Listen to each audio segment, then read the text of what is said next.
to stand on the already established protocol, and also to please specifically allow me to recognize a member of my delegation who is also the Honorable Secretary General of Ohanaeze Igbo South Africa, High Chief Barrister Jeff Azubike, who is there with me.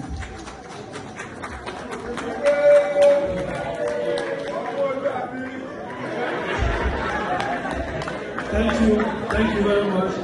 Are, with all due respect, our leader and father here today, Are, I greet you, sir. The representative of the Nigerian Consul General, the head of Chancery, Mr. Razi.